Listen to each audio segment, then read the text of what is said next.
मी इथपर्यंत पोहोचलो आणि हे विश्वनाथ राऊत आहेत त्यांना थोडासा एक पॅरलिससारखा प्रॉब्लेम झाला आणि त्यामुळे 100% अंध असून सुद्धा त्यांना हा प्रॉब्लेम झाला.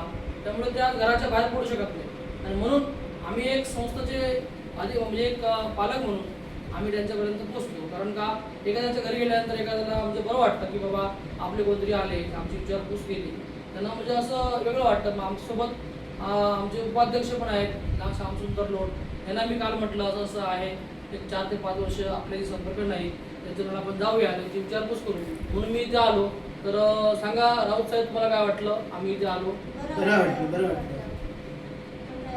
5 वर्षांनी भेटलाय. 5 वर्षांनी भेटून बरं वाटलं.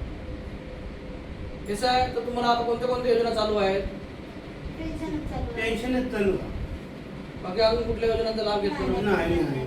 ग्रामपंचायत निधी मिळतो तो मिळतो. बघा. आता यांनी कुठल्या योजना अजून घेतलेल्या नाहीत. यापुढे त्यांना आपण ज्या गाडी असेल, अंधारासाठी मोबाईल असेल, ती पण योजना आपण चालू करून देऊया. व कोणत्याही प्रकारचा त्यांना वंचित राहू नये. तर त्यांचं VDID कार्ड नाही आहे.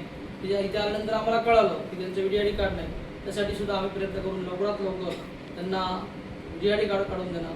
त्यांच्यासोबत त्यांचे कुटुंबीय आहेत आकाश साहेब, त्यांना विचारू तुम्हाला काय वाटलं साहेब सांगा. सर जबरदस्त.